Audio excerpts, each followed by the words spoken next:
سلطان صلاح الدین ایوبی۔ سلطان صلاح الدین ایوبی تاریخ اسلام بلکہ تاریخ عالم کے مشہور ترین فاتحین اور حکمرانوں میں سے ایک ہیں۔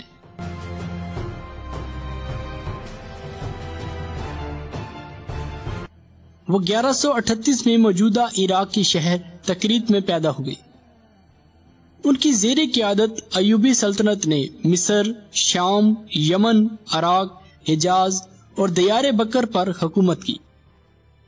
صلاح الدین ایوبی کو بہادری، فیاضی، حسن خلق، سخاوت اور بردباری کے باعث نہ صرف مسلمان بلکہ عیسائی بھی عزت کی نگاہ سے دیکھتے ہیں۔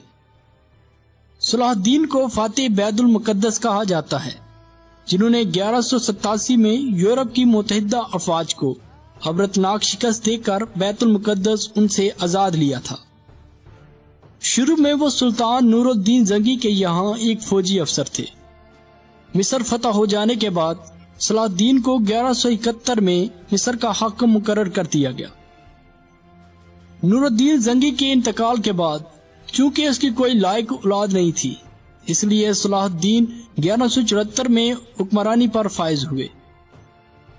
مصر کے بعد صلاح الدین نے 1182 تک شام، موصل، حلب وغیرہ فتح کر کے اپنی سلطنت میں شامل کر لیے۔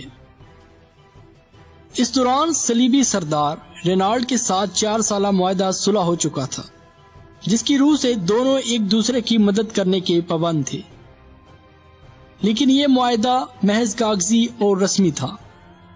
صلیبی بدستور اپنی اشتعال انگیزیوں میں مصروف تھے اور مسلمانوں کے قافلوں کو برابر لوٹ رہے تھے۔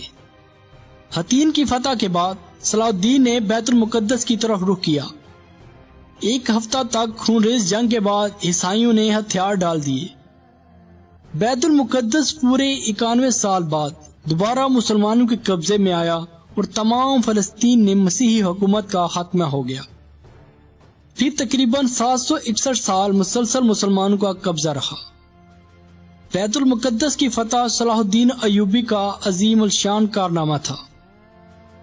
جب بیت المقدس پر قبضے کی خبر یورپ پہنچی تو سارے یورپ میں کہرام مچ گیا۔ ہر طرف لڑائی کی تیاریاں ہونے لگی۔ جرمنی، اٹلی، فرانس اور انگلستان سے فوجوں پر فوجیں فلسطین روانہ ہونے لگی۔ یورپ کی اس متحدہ فوج کی تعداد 6 لاکھ تھی۔ عیسائیوں کا سلطان کے ساتھ 11 بار مقابلہ ہوا۔ سب سے اہم معرکہ رسوف کا تھا۔ سلطان نے جواں مرتی اور بہادری کی درخشندہ مثالیں پیش کی۔ جب فتح کی کوئی امید باقی نہ رہی تو صلیبیوں نے صلح کی درخواست کی۔ فراکین میں معاہدہ صلح ہوا، جس کی روح سے تیسری صلیبی جنگ کا خاتمہ ہوا۔ اس صلیبی جنگ میں سوائے حقہ شہر کی عیسائیوں کو کچھ بھی حاصل نہ ہوا اور وہ ناکام واپس ہوئے۔ رچرڈ شیردل سلطان کی فیاضی اور بہادری سے بہت متاثر ہوا۔ جرمنی کا بادشاہ بھاگتے ہوئے دریا میں ڈوب کر مر گیا اور تقریباً 6 لاکھ عیسائی ان جنگوں میں کام آئے۔ تیسری صلیبی جنگ میں سلطان صلاح الدین نے ثابت کر دیا کہ وہ دنیا کا سب سے طاقتور ترین حکمران ہے۔ 1187 میں عیسائیوں کے صلیبی سردار رینالڈ نے یہ جسارت کی کہ بہت سے دیگر عیسائی امرا کے ساتھ مدینہ منورہ پر حملے کی غرض سے حجاز مقدس پر حملہ آور ہوا۔ سلطان صلاح الدین ایوبی نے ان کی سرگرمیوں کی روک تھام کے لیے اقدامات کیے اور فوری رینالڈ کا تعاقب کرتے ہوئے حطین میں اسے جا لیا۔ سلطان صلاح الدین ایوبی نے یہی دشمن کے لشکر پر ایک ایسا آتش گیر مادہ ڈلوایا جس سے زمین پر آگ بھڑک اٹھی۔ چنانچہ 1187 کو حطین کے مقام پر تاریخ کی خوفناک ترین جنگ کا آغاز ہوا۔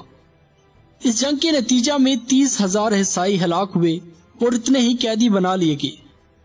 رینالڈ گرفتار ہوا اور سلطان نے اپنے ہاتھوں سے اس کا سر قلم کیا۔ 4 مارچ 1193 میں 56 سال کی عمر میں سلطان صلاح الدین انتقال کر گیا۔ اسے شام کی موجودہ دارالحکومت دمشق کی مشہور زمانہ امی مسجد کے نوا میں سپرد خاک کیا گیا۔ صلاح الدین نے کل 20 سال حکومت کی۔ ایک انگریز مورخ لین پول نے بھی سلطان کی بڑی تعریف کی اور لکھتا ہے، اس نے عوام سے محبت اور ان کے معاملات میں دلچسپی لے کر ہر دل عزیزی کی دولت کمائی۔ اپنا خزانہ اس نے حلق خدا کی خدمت میں صرف کیا۔ دیکھا گیا کہ اس کے ذاتی خزانے میں اپنی تجہیز و تدفین کے لیے بھی ناکافی رقم تھی۔